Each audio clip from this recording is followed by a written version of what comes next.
I've had some really good conversations with people in the hallway. Kind of it's a perfect segue into the next section. I kind of showed you some vignettes of what it all looks like, but I want to actually kind of dig into the tools and go a bit and kind of go burrow around a little bit.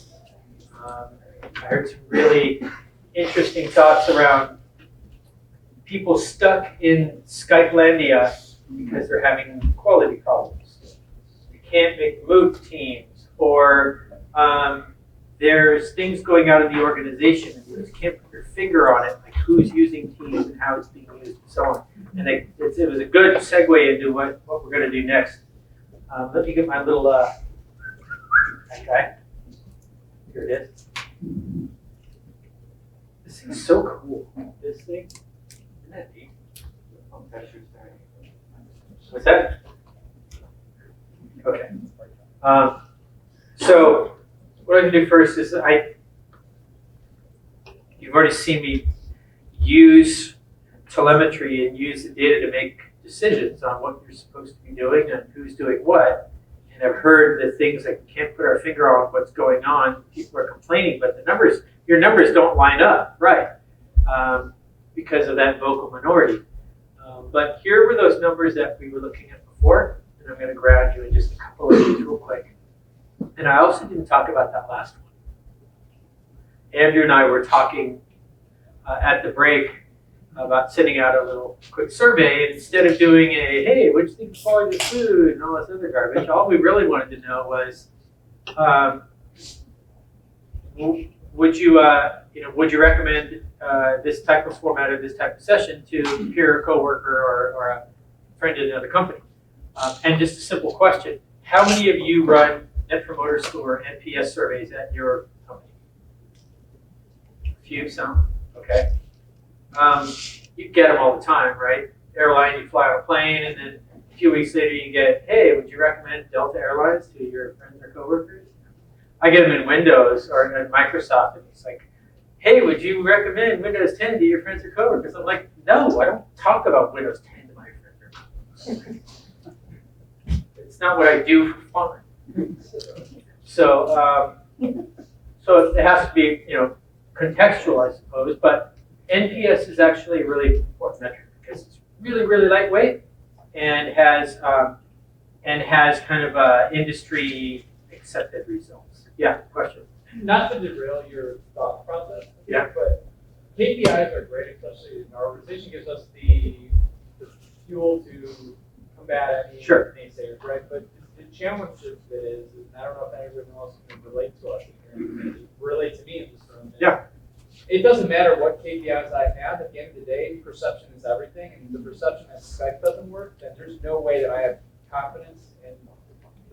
I don't have the leadership, or as you said, get the executive sponsorship to the project to say yes, we're going to do Teams. Like they're going to say, why the hell will I support you in Teams when we use Skype all the time and it's terrible? I'm like, that's why we're going to use Teams. Really, really good question.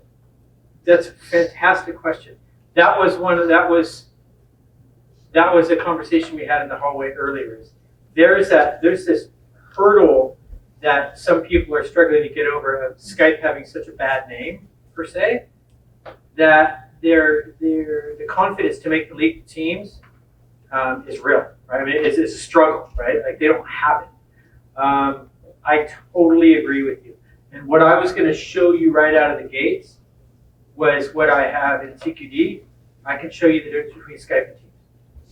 And you can show that to your users comparative against. And you can go, hey, look, Teams performs 20% better than Skype. 4 out of 5 doctors say, right? And I'll be honest, I don't think it's the platform. I think it's the end user.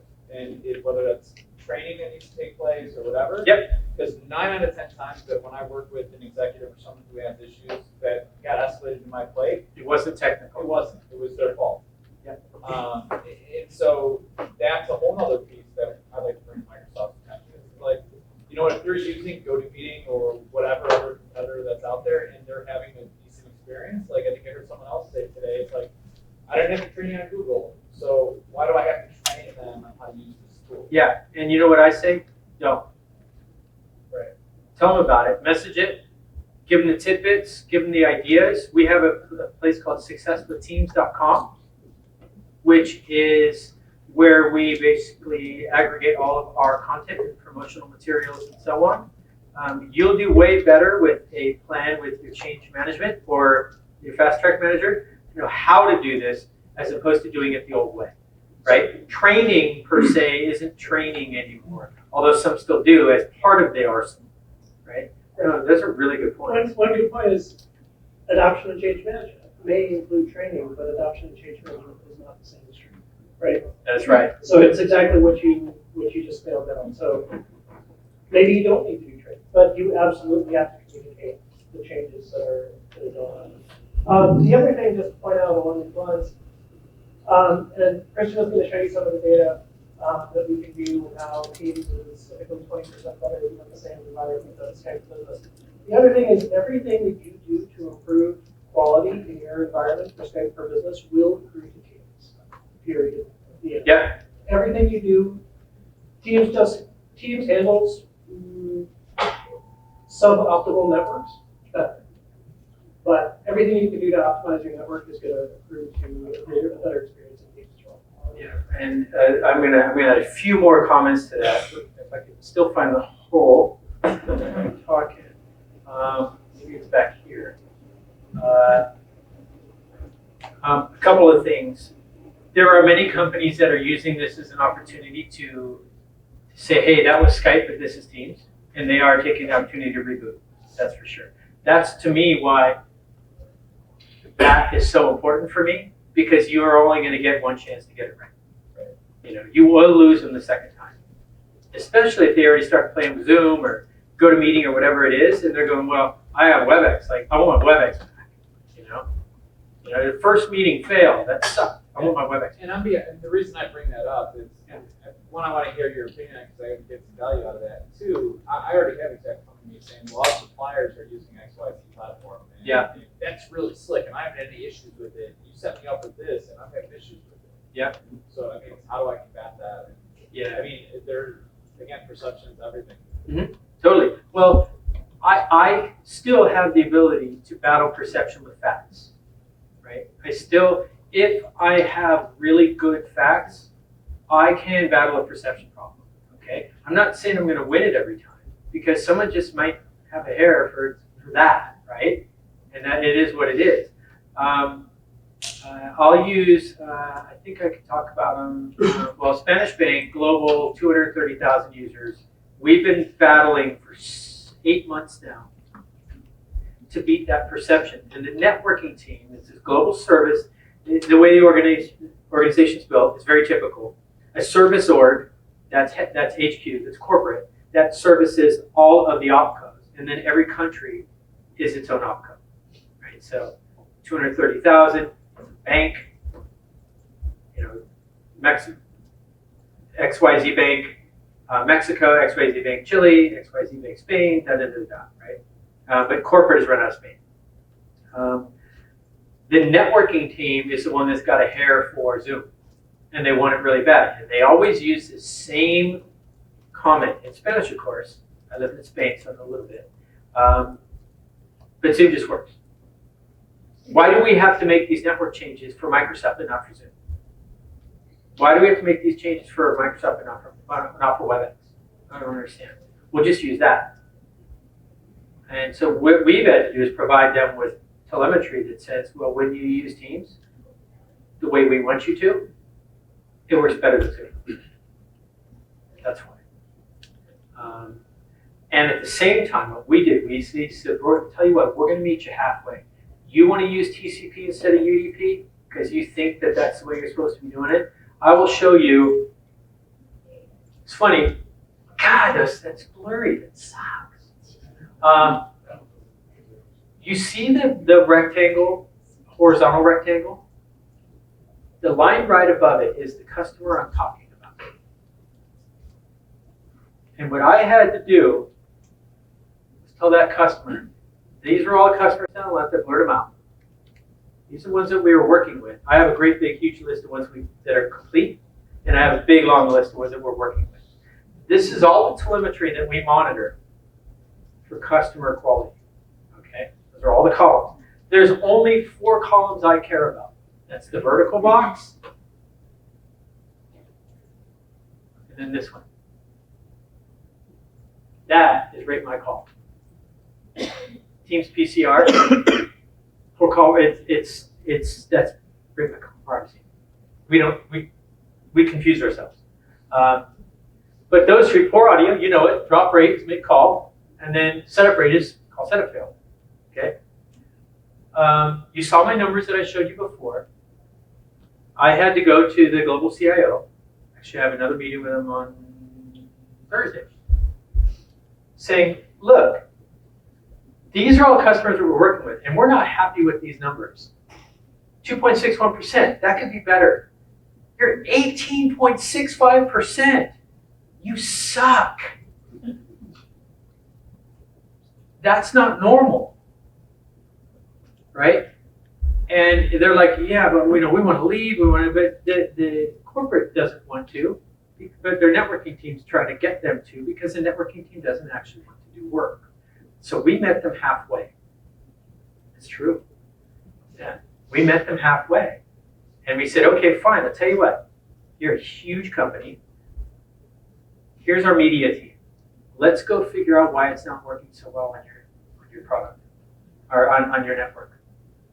And if we can make it work on your network the way you want it, you're going to come with us. You're like, deal. So we pulled our media team in, and they work just codecs, right? Like, I mean, sorry guys, like cave dwellers, like hardcore media team. They're really, really good. That's all they do, And we went and we figured out our what was going on in our Teams client that caused it not to perform very well under TCP conditions. So through HTTP. And we figured out that we had this thing called Jitter Buffer. And if the network is flapping a little bit, after 2 seconds, we kill it. We kill that person from the call. And they're dropping all the time. And they're getting poor audio like crazy, right? And we went, well, after 2 seconds, like, it's a bad call. Actually, no. So we fought for months with our own media team, so we got it up to 10 seconds, and it's made the product just fly. And now Teams, the Teams client, has a jitter buffer of about 10 seconds, which allows it to survive challenged network conditions, especially TCP. I'm never going to tell you TCP is fine, because those users are still getting problems when they get a call. What's happening is the voice might drop out for a second, something like that, but it recovers, because after it'll give itself 10 seconds to recover. And what we found was that's actually what Zoom was doing to make their product appear to be working better than ours. And we think we figured it out. So we've rolled it out to only a couple hundred tenants right now, 100% out to that one. And those numbers are phenomenal. And they just had a call with 204 users, right at the limit for now. And not one drop, not one call failure, not one nothing. And it used to be like 20 to 30% of the users, because it doesn't, I don't want to say it sucks, but they're just doing it their way. And it's not the way we want them to. So what we're recommending is, hey, look, you want to go on par with Zoom and Microsoft? Fine. We'll give you the equivalent experience. But if you want it to be really good, you need to do it our way. If you do it our way, you'll get those numbers. And these are ones we're working on. That yellow should be gone. Okay? So we've got the telemetry. We're doing our homework. And apologies, we're not doing this for Skype. It actually accrues to Skype, but we're doing this for Teams. And it will happen to benefit Skype as well. Okay? But all that energy we're putting into making this product better is for Teams. So as you're having challenges in, we can't get the Teams because we're still struggling with Skype, yeah, you need to get, if your company's got, God, I would say this respectfully, if you have some influence with Microsoft and you're the renewal, yeah, we could have some conversations. There was a challenge around security and around all authentication coming back on-prem, and it was the same answer. Well, we want your authentication in the cloud. That's where it's all going to work right. So yeah, but our security team will never allow that. Oh no, get an EBC going with your leadership and bring in your security team, and part of that EBC can be that security conversation, and I guarantee you they will hear what they need to hear to go our way, because everybody else seems to be okay with it. And these are banks, healthcare organizations, these are the tough ones. We don't pick the easy ones. We pick the tough ones. And they're all doing it. You know? So I'm going to argue that we could have a pretty convincing argument to you two. Yeah. Is there a plan or roadmap for changing that jitter for the rest of it? Yeah, it's rolling. It is. Yeah, it's going to take a while. But it's rolling. I would say that that was probably the most NDA thing that I shouldn't have said today. So I don't want you calling someone tomorrow saying, hey, Christian said Jitter Buffer just got increased, and why isn't mine working? Because I'll get in trouble. But I'm using that as an example that we freaking care, okay? So I'm going to show you some things. I'm going to sweep through these real quick. You already saw this. I was going to re-ground myself in this real quick. And then I just wanted to actually get to some CQD info. And that I'm going to do from over here. Oh, wait, back up. Okay. Oh, where's my old man? Here we are. Sorry. It's called Quality Dashboard. So by the way, everybody has access to this.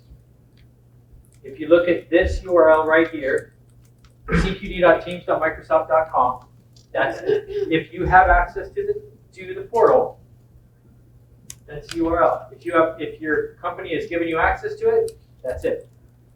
7 of you have logged into this version of the 20-something. The second one of you logged into here that wasn't, I would actually see that you logged in, and I could start using the data. Otherwise, it says you've never used it, right? So it doesn't start to populate the data into the tool. So just as a first pass, I'm going to go to good old you,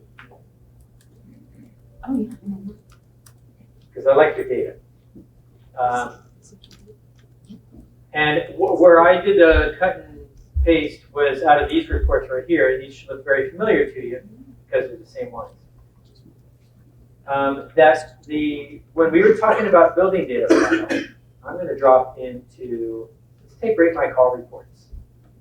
What's fascinating about the rate my call data is if you put in the building data file, you can already see what it's doing. It's telling you where it's happening. So because he put in this building data file, what it's saying is, blank means I don't have data for that. It could be a Starbucks. It could be a building of subnet that you have mapped. Okay? But I do see APAC, EMEA, and US. And I see some traffic there. I see way too much in blank, which means you haven't done much yet, but you got started. And that's a really good place to go, right? You have lots to look forward to there. If I look over to US, when I looked at your telemetry before, I saw better numbers than if I just looked at the US. If I saw the US traffic, I would see, well, actually those numbers aren't great with the exception of August. So for me, I would go, well, let me just go see if this is Teams versus Skype. There we go. Skype performs better than Teams. Concluded at this customer. 3.3, 9.3, 4.26. Let's come to here. Skype for Business. They're not on Skype anymore. It was all Skype on-prem. So it's all Teams. So this isn't actually a good example for Skype performs better than Teams because there is no Skype online, right? I'll show you another customer that does, and that'll help you. But what I'm actually going to do too is go locations. I'm afraid to look at this. That should be okay, huh? Yeah. You see what's happening here? I have data that tells me, look, this breast K2 users, 42% of their traffic is bad, or is being fed back as poor, okay, from the users. Now, it's not very many responses, but it's enough.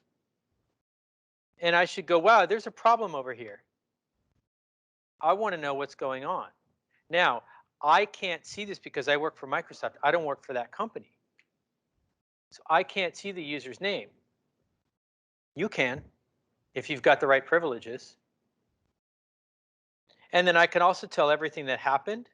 I can tell client version and so on. I can tell how many times they reported it, what they were using, what type of capture device. Look, they're using PC mic and speakers. Shocker. And on and on and on and on. And if I want to, I could rebuild this report to do other things. But I'm going to actually go to a handful of areas. What we did do is, in these detailed reports, we created this library of templates. So there's a couple hundred in here, and they drill down really deep. And this tells me everything that's going on. So I'm going to go here, and I'm going to go, let's go to this guy. Look, Teams traffic versus US versus Skype for Business. Skype's on the left, Teams on the right. That's the right graph. There's no more Skype online. There was. Not anymore. And look at that Teams growth. It's great. Media usage, app sharing, audio, VBSS video, quality. This is telling me the same reports, although I can drill down deeper and deeper and deeper and deeper, and I can say who's getting what where. I can do these in comparison to Skype and Teams.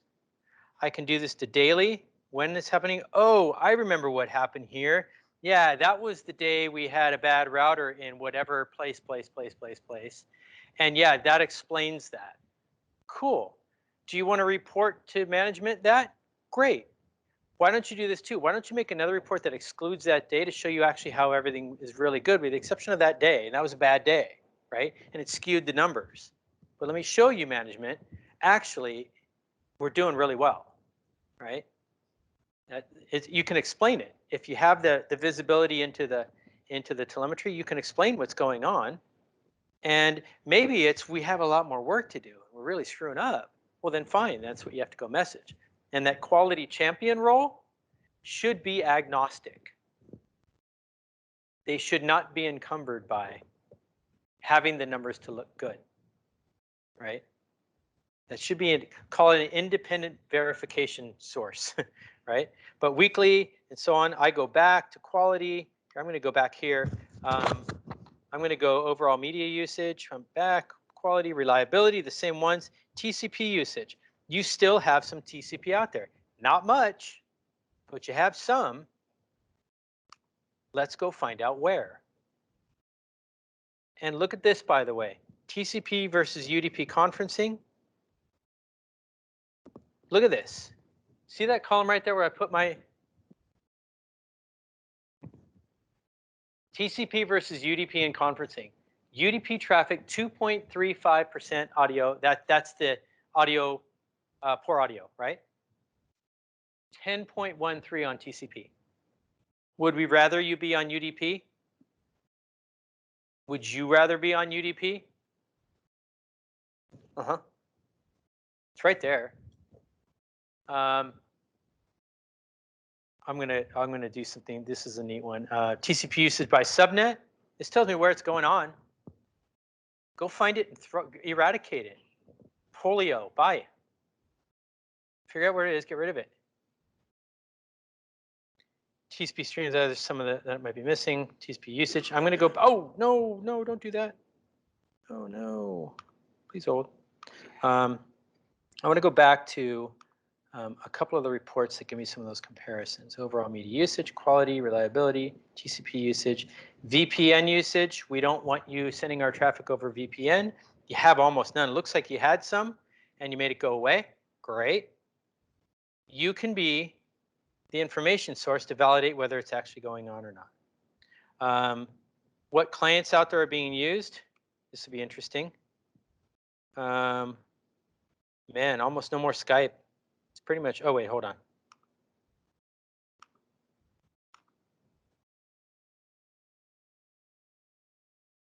Yeah, that's really good. Yeah, that's really good. You've only got Teams. This is one thing I wanted you guys to see real quick. We update the client for you. So many customers I have between 1 and 200 different versions of the Skype client out there. In the Teams world, you should have no more than 3 active, because we're doing it for you, which means your users are always going to get a consistent experience. So for those of you that are challenged by Skype having lots of problems, I would challenge you, how good is your patching and update for Office 365? Office 2016 Pro Plus, how good is it? You guys in the corner, how often are you updating your Skype client?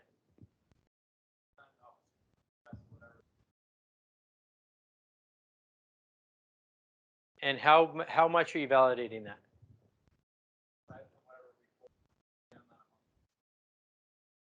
Okay. The reason why I ask is I have customers that follow that subscription, and they might be blocking updates or things like that. Not just the major updates, but the minor patches and things like that. And they'll have between, again, 1 and 200 different versions of the client out there.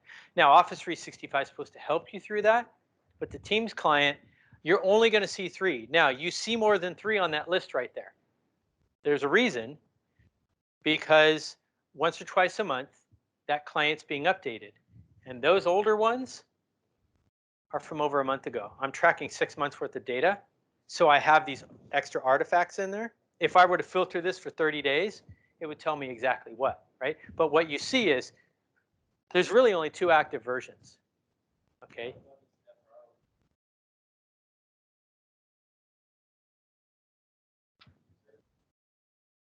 Yep, totally. And imagine I have all those different versions, and I know that 123 versions back had this problem, or fixed a problem that the 24th version back has. So you have that many different iterations of the Skype client. It's just an old dog model, isn't it?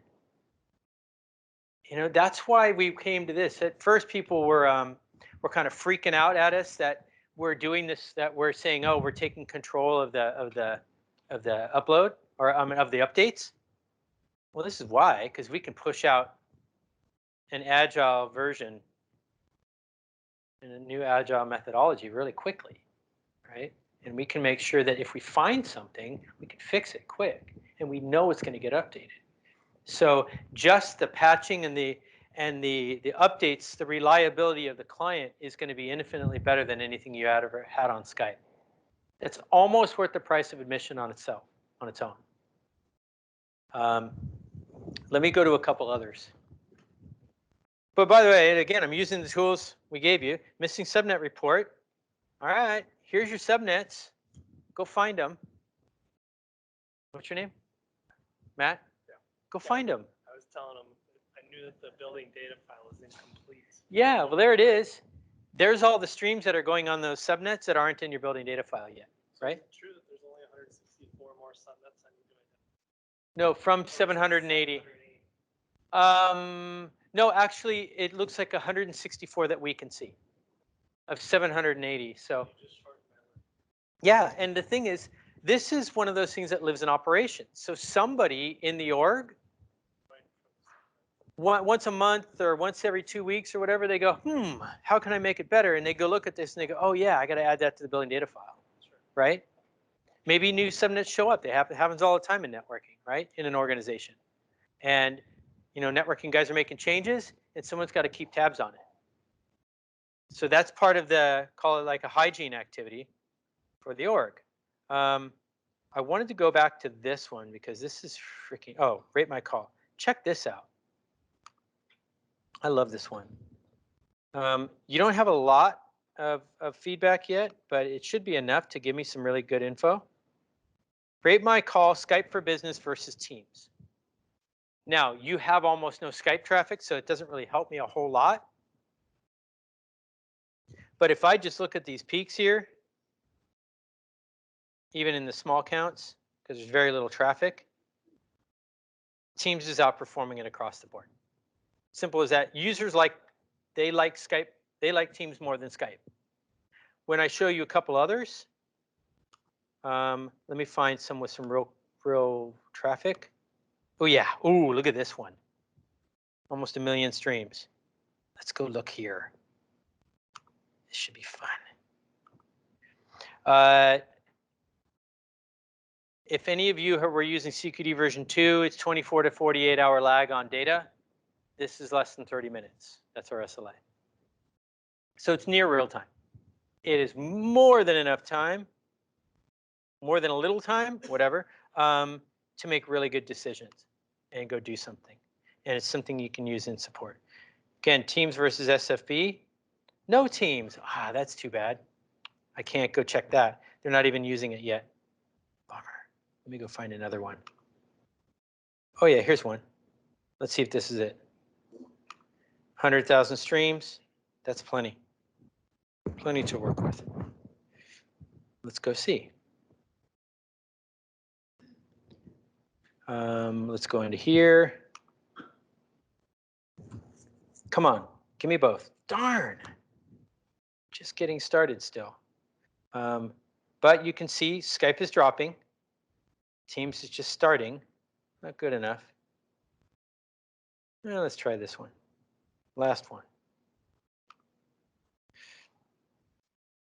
But I'm hoping you can start understanding the power of what I have is I can make really good decisions. Again, everyone but you, I can't tell where, but the data that I have, and I can drill again right down to the user level. Darn, there's nothing. God, too many of you are well, here, let's go find out anyway. Let's go to rate my call and let's see what kind of traffic we have. No, it's not a lot. Too bad. Let's go back to here. This last one. Yeah, let's go here. And let's see. This guy. No, no traffic. No audio, that's fine. That's too bad. Oh well. But what I'm getting at here is I do have a correlation between Skype and Teams, and as you start to get your Teams data off the ground, you can measure the quality of one versus the other, and you can message that up into the organization. You can message that to leadership that, yep, that performs better than that, and it's a fact. So this is real data, and perception is one thing, but I can give you the cold hard facts on how it's actually performing. So, yes. Just a quick question. So the reports that you have under the detailed reports section, Yes. are those ones that you imported? And if so, where do we import those from? Where can we get these reports? Because they're not there by default. No, they're not. So where can we get those? Yeah. So I will get you a URL. Okay. A gentleman named Matt Wade, who's on our team, he became essentially the grandfather of these templates, and he spent months and months building piles of them. So it's on a little GitHub site, and you can pull them down. But I'm also going to show you something about yours that you're going to start getting too. There's one other element to this, just to interject. Yeah, please. In addition to producing all these templates, Matt Wade also spent a lot of time working with our Fast Track Center, training them up on how to walk you through the process of looking at your data, loading these reports in, and figuring out what it all means. Because there's a ton of data here, and it takes a while to absorb it. And the Fast Track Center should be able to help you get there. I just went to QER guide, aka.ms/QER guide. I didn't want to go too deep into telling you where everything is because you have people, every one of you organizations here has access to people, like Andrew just said, that can help you with that, right? You shouldn't have to go figure this out on your own. It's a service that's already provided. And this QER guide is it. In fact, there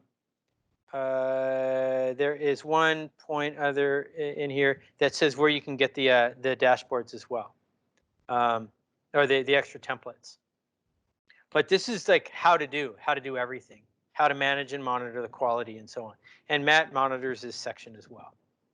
So what I wanted to go back to and show you just for a few more minutes was, oh, sorry, it was right here. Where's yours? There's these summary reports. You can also see, like, this is all data built on the cube, and it's a website and all that, but we're also now building Power BI templates that map through the APIs into the data cube. So for example, here, mobile device report. Imagine this being a big board or on a wall board in your organization. Take your time, we're good. No problem. But this is around mobile device usage. And if you have a lot, fine.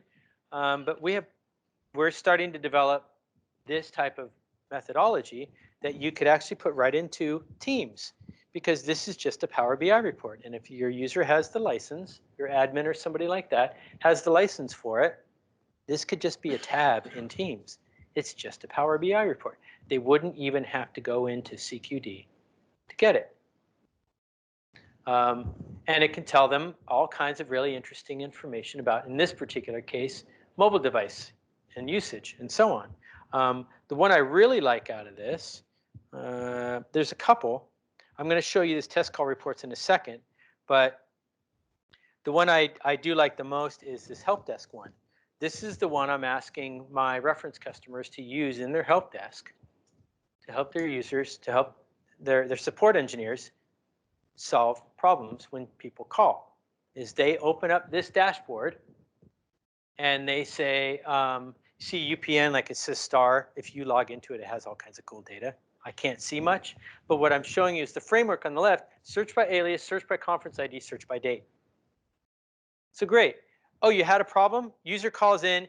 Yep, I had a call on Teams. It sucked. I'm angry. Cool. What's your alias? CBURKE. Cool. Look up CBURKE.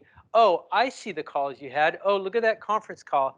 Oh, and then I can go medieval on it. And I can go, wow, this person, look, there were 28 people on this call. 14 had a problem. Oh, look, they're all underneath the same hotspot in the same building. Oh, that hotspot's overtaxed. We need to go add another one, or whatever it is. Or who knows, there's myriad issues that you could pull from it. But with this simple report, I can solve or at least gain information into that user's problem right there on the spot. I don't have to hide under the desk for a couple of days until they finally go away. I can answer it right away. I can solve that perception problem immediately. And that's good. That's really valuable. So this is one of those notions about moving into operations. We're building the tooling now to allow you to leverage it in real time and not just as a one and done exercise and things like that. So you saw that's in preview. I believe most of these reports are launching, man, I can probably get in trouble for saying this, but I believe they're all launching pretty much at Ignite time. There's a wonderful person named Suni, S-I-U-N-I-E, and she's one of the leaders of call quality. She's one of the product owners of Call Quality Dashboard. She's going to be running a session at Ignite, and you should go to it. And she has actually Accenture coming up on stage. She's going to walk through what's new about CQD version 3, and she's also going to talk about how Accenture uses it for everything. Okay, it is a do not miss session. But there's piles of these reports. I still always default to the detailed reports. But there's also report customization. Every single one of these reports, I can go customize. And I can say, but what I'd really like to know is, like I mentioned, the hotspot. I would love to know where that access point is. I want to correlate the call quality problems with the access points. And give me the percentage of poor call quality in relation to access points. And I know I have some that haven't been upgraded, or some are still running on 2.4 gigahertz, and they need them all to be 5 gig. Show me all the ones that are still running on 2.4, and I will give that list to the wireless team, wireless networking team, and ask them to go upgrade all of these units. And they'll know I'm watching. And as the quality champion, I won't just be watching, I will be reporting. And leadership will know what devices are done and what devices aren't. And they'll be asking for progress. And things will get better. So let me go back to one more. Reliability, we already did those. Location enhanced, I can do these with yours. There was another one that I wanted to show. Oh, what did I do? No. Stop it. Did it time out on me? Yeah, it's okay. It'll take a second. Let me log back in. Yeah. So buildings wired, buildings Wi-Fi, mobile LTE. Since you have some building data in here, it should tell me something.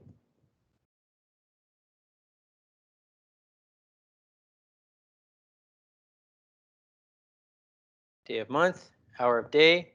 Look at those using 2.4 versus 5. Look at the Wi-Fi network adapters that are having the worst problems. It is quite possible that driver on that laptop has a problem.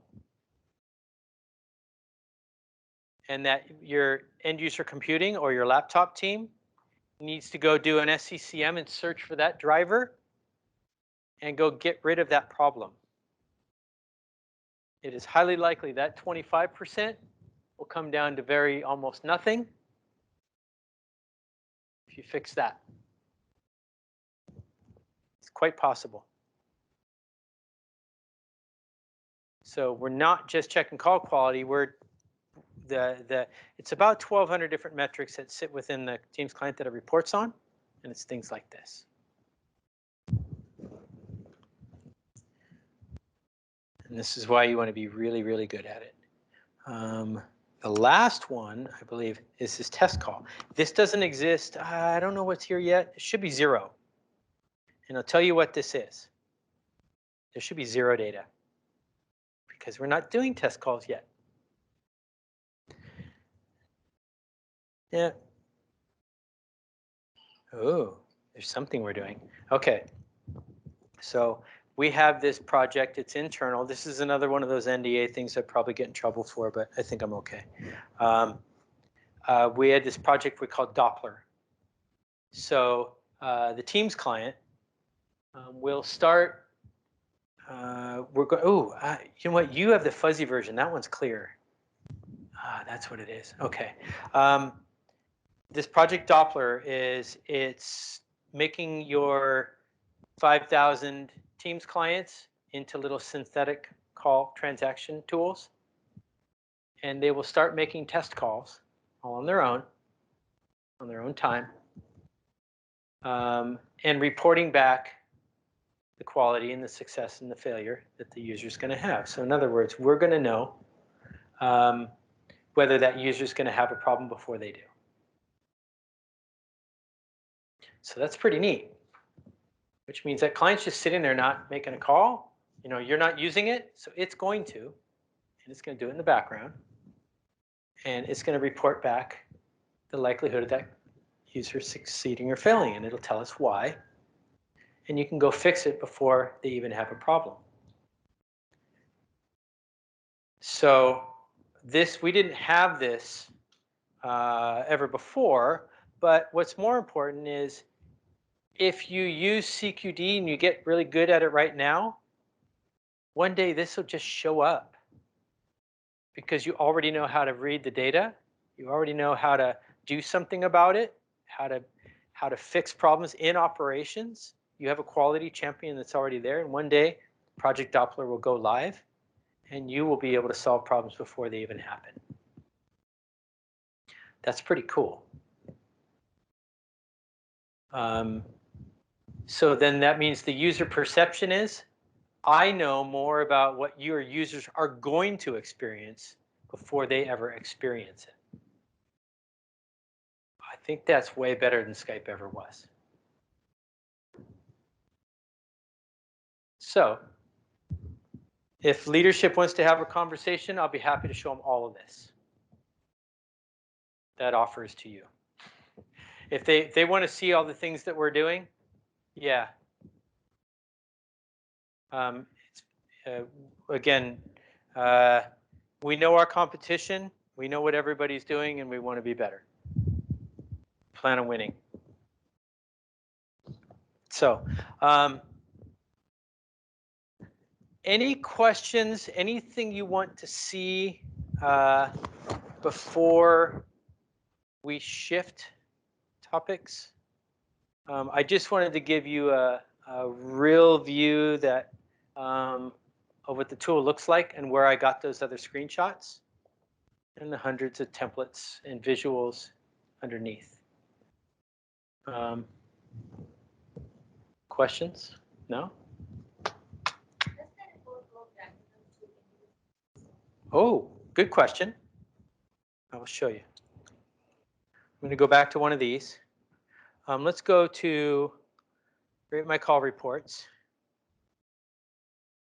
And let's start drilling in. Does it go down to the user level? Yeah, okay. Here, 17 users on this day.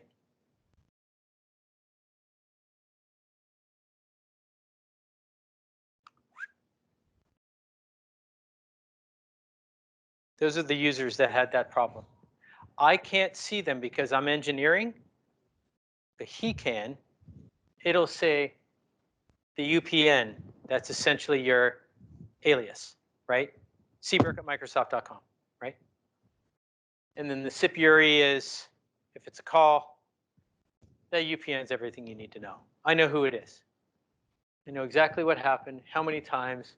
I know what they were using. Oh, look, they're using Savvy 7X. That's good. They're using a headset. That's great. You know, I'm not the biggest fan of that one, but this one's a little better, I think.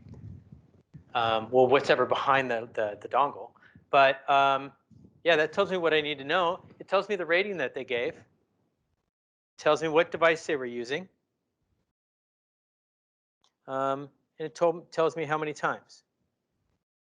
And so on. And I can customize this by adding more. And I have a million other metrics here that say, tell me all the devices that were running where the processor was this, or whatever it was. Piles and piles. So part of the advanced, you know, the next step after your users learn how to use this is going to figure out exactly what they want to know, and you can build a report on the fly, exactly what you want to know. You know, if you think you're onto something, we can go find it. You know, your workstation's reporting back a whole heck of a lot of information, and here's the BSS ID. So that's the Wi-Fi access point that they were sitting underneath, you know, and so on and so on. So yes, good question. Anyone else?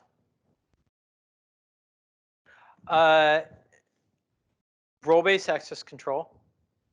So every global admin does. I'll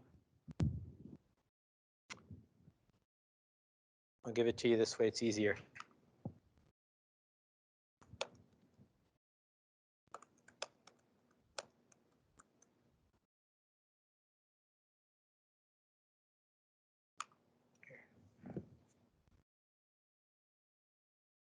Those are the four. That tells you what you get. support engineering, support specialist, administrator, and then the team service administrator. Those are the 4 within Teams. So it can view the information to specific users. Then we also have the Office 365 part, which is the report, reader, and then you have your global admin. That is Uber access to all of it. Right? So, makes sense? Any other questions?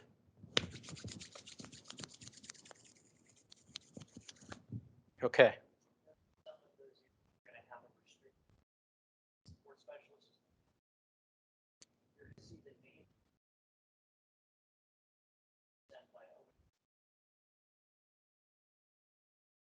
Other side, so you have an aspect, this is a specific, they're going to show a start out with that. Not that, up with the Q to roll that. So it's out there. That's the data. That I wanted to leave. I wanted to just close, and I think I'm good. I don't think there's much to go solve right now in this, so I'm going to leave this. And what I'm going to invite you to do is find a way to go to that aka.ms/QER guide and just get some general guidance. Have your fast track center or your team's technical specialist should already know how to use a little bit CQD. They should already, you see that you are the name right there, cburke@smrtt.onmicrosoft.com. All of the technical specialists have the ability to go take a little bit of training that allows them to log into their customers, their own smart account, and look at a high level at their customers' data, like I'm doing right now, which means you have not just in the Fast Track Center and in Teams Engineering the ability to have us help you, but you have your account team that can help you as well. And you know, all the technical specialists consider this a bit of a superpower to help you make the right decisions. Right? So there's plenty of people out there to help you. There were some good questions asked over lunch about how do I get people. One of the key things is I used to do this for a living 25 years ago, and this was $250,000 to a.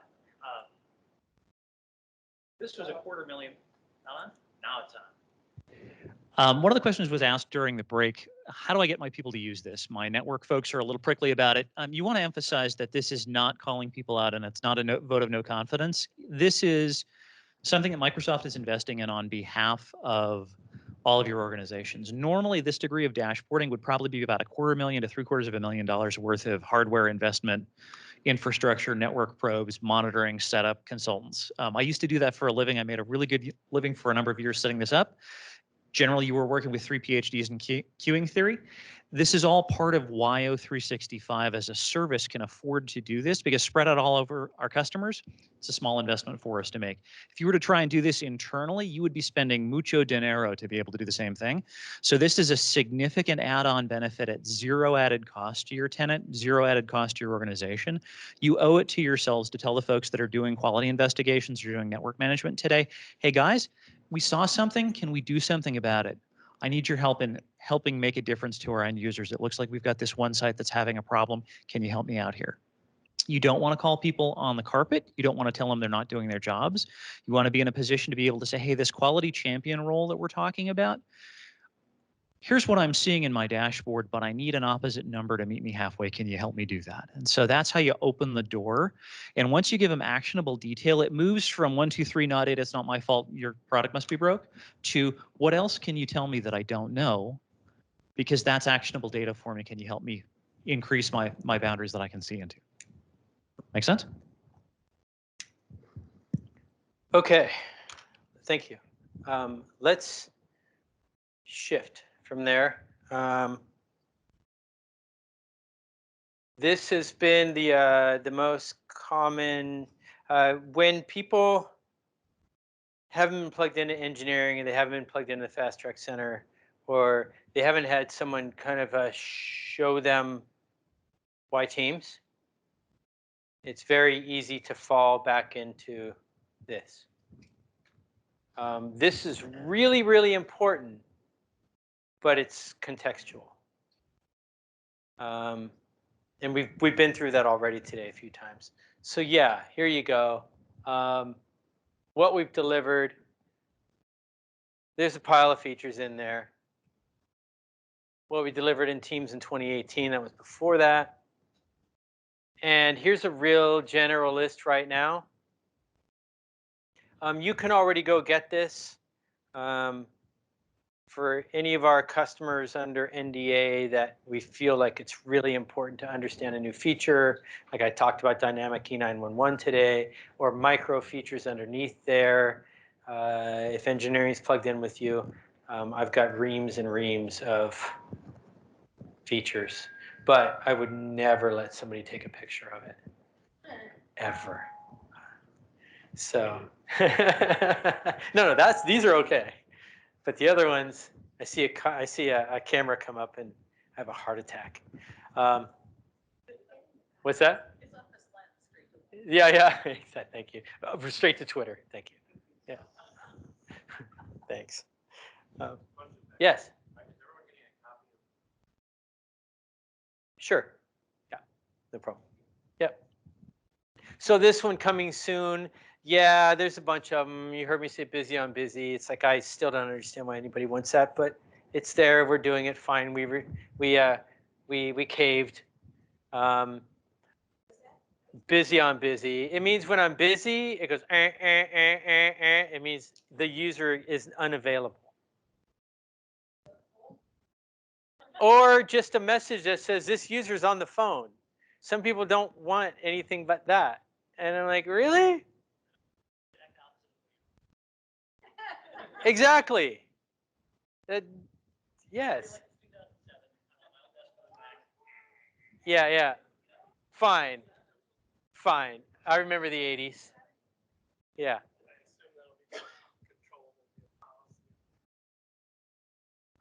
It's supposed to be. Yeah. And sometimes we go crawl, we go, everybody gets it. Wait, what? Yeah, we do make mistakes like that. But yes, all of these are supposed to be controlled by policy. That said, they are not always turned off by default. We do make decisions. And how many of you have looked at the notifications that come in your Office 365 portal? And you get those little notifications. What do they say sometimes?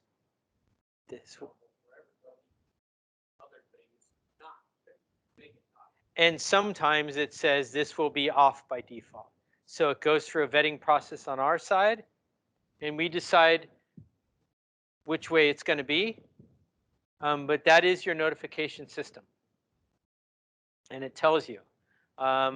What I would really love for you to take away from here is if you've done this right, it shouldn't be a disaster if a user gets the feature before you did. An IT admin, right? It should not be a disaster. It should not be a big deal. Sometimes there's a little bit of confusion, but in my world, it's all about how you message out, not necessarily the feature, but how they should accept change. And when new features show up, it's a good thing, not a bad thing. And finding a way to get that message out from leadership, active leadership, is really, really important. This is that consumer grade tools for the enterprise concept. But any others on here, if I look, there's a few things that are really important to me in here. But I'm going to Teams and VDI. How many of you are using VDI? Yeah, okay. Are any of you in TAP or playing with VDI right now with Teams? No? Okay. Yeah, that's been out there for 3 or 4 months now. We've been testing it. Audio and video have been a little bit more of a struggle than we wanted it to, but we're making progress. Customized backgrounds. Oh God, I love these. Have you guys seen these ones? These are fun. Hold on. Let me see. If I go and turn, I think I'm on video, right? So if I go video, that's me down there. And then I go, here's me in my prison cell. Here's where I sit and enjoy the view. Here's where I sleep. Here's me talking to you. So these are coming.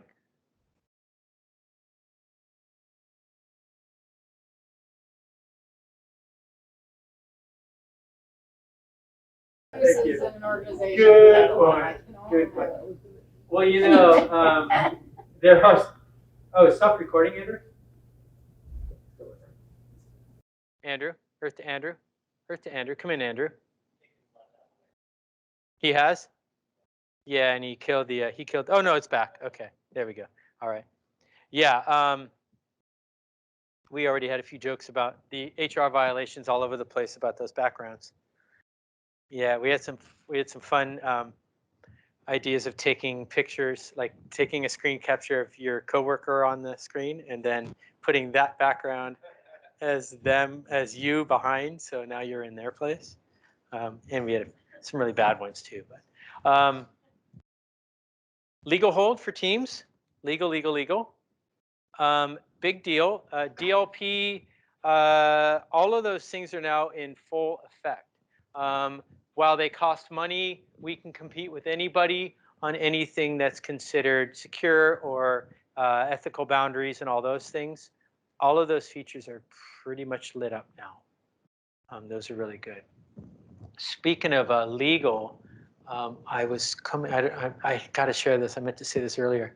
I took a lift over here to my hotel last night from Florida. And and we get almost to the hotel, and we're just sitting at a stoplight, and bam, right in the back of the car. Guy clips the back of the car, the Lyft driver, and it's almost undrivable. And I mean, I barely even noticed it. Kind of like hit it, and I'm like, well, let's see, we're 2 miles away from the hotel. What do we do here? What do we do here? I don't want to sit here all night doing paperwork. So he just goes a little bit further, gets about a mile away from the hotel. And then I go, hey, I'm just going to bail out. You do your thing with this guy. You don't need me to worry about. I'm going to walk the rest of the way. So I did. Well, the myriad of emails and phone calls I got from every insurance company. Oh my. Boy, are they afraid I'm going to sue them. It is amazing. Like, they just won't stop bugging me. We just want to make sure, all right, is your neck okay? Like, wow, it's crazy. So you know what I'm going to do? I'm going to make them wait 2 more days. Just let them hurt a little bit and go, nah, I'm fine. You're good. Yeah. Yeah, exactly. Like, you'll hear from my attorney next week. No, I wouldn't do that. Priority messaging, fine. That's been out there. Customized backgrounds, I showed you. The new files experience featuring sync. So you see all these crawl, walk, runs. There's a lot deeper SharePoint, better integration with SharePoint. So for some of you that has these great big expansive SharePoint libraries that you wanted to pull into Teams as you turn it up, it's going to look a whole lot better. It's going to work more like what you wanted it to. Does that mean you should wait? No, it doesn't.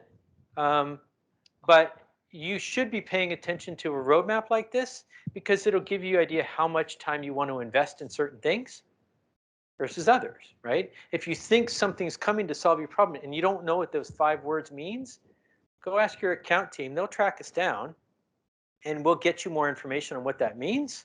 And maybe that means, well, you focus a little less on this right now and you go do these other things instead. Those are, this is what this roadmap's supposed to prepare you to do. It's supposed to help you make the right decisions. Christian, a question on the SharePoint Yeah, without going crazy. I don't know. Okay. Migration of old on-prem. Easier? Is that what you guys are talking about? I don't know. Telling me small. I know. Because I do have some customers that have,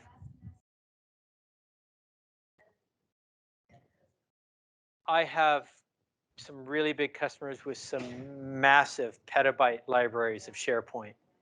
And like, what do we do? You know, it's a real thing. I get it. Every one of them is unique. And I just don't know what that means, because that is, that problem is so complex.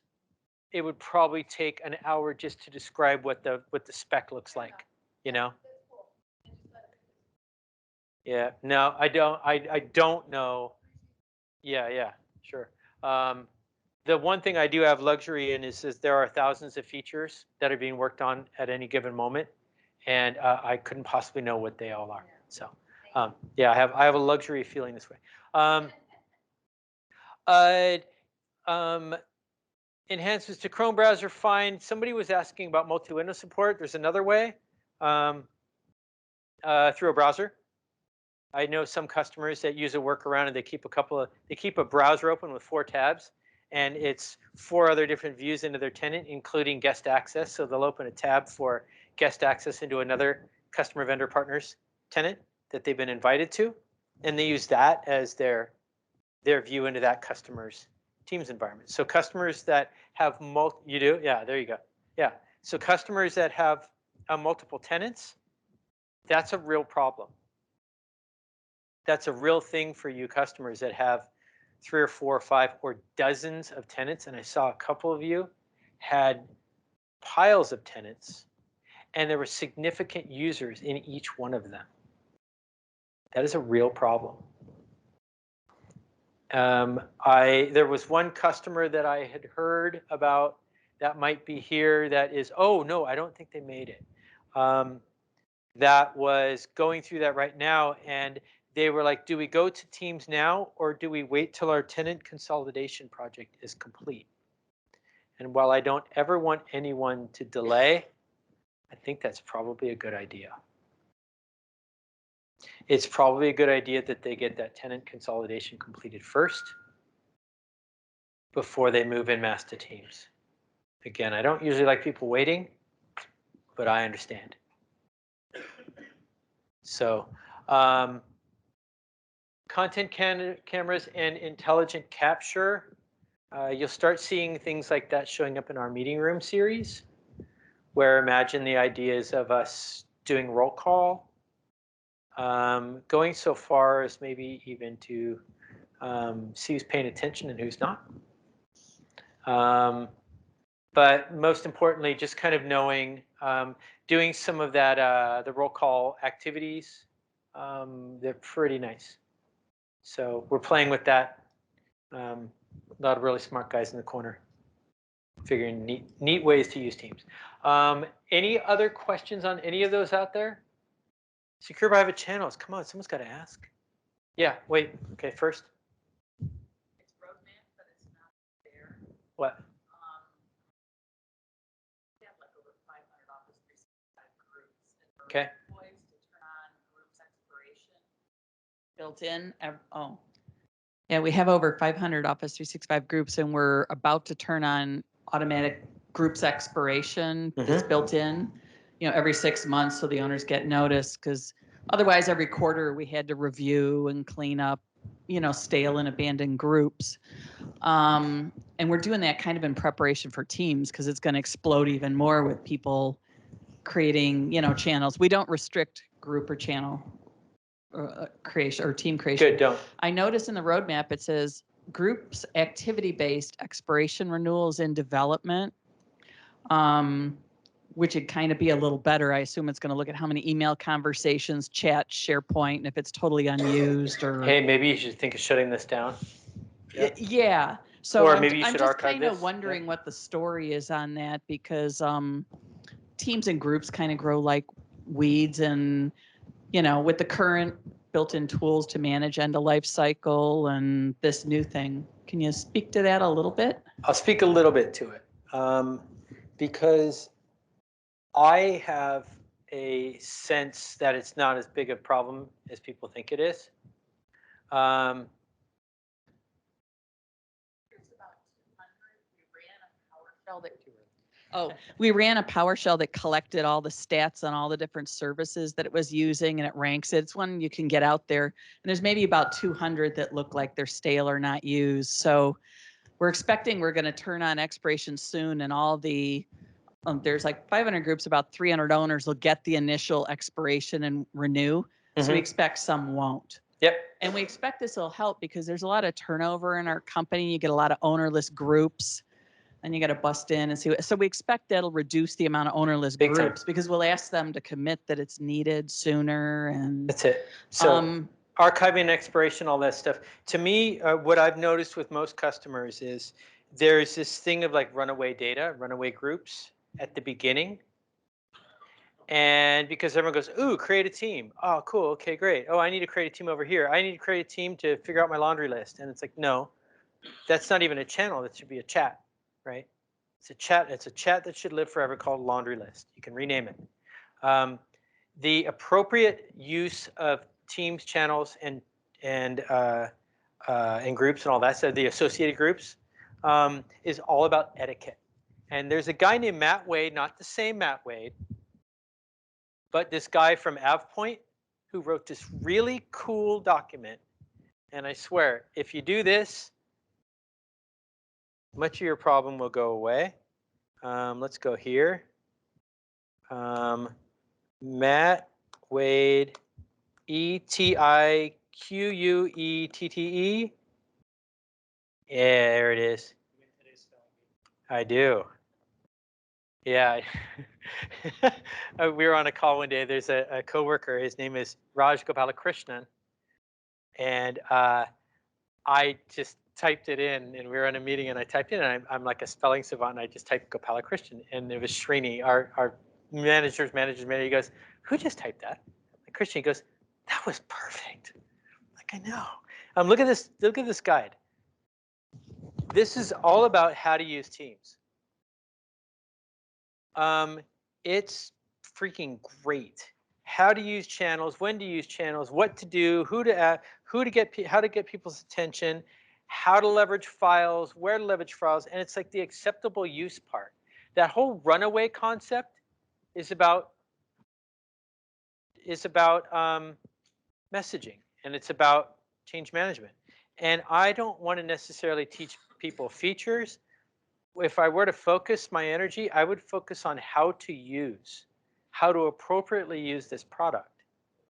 And it's this type of guide that's really, really, really valuable. Yeah. Yeah. Yeah.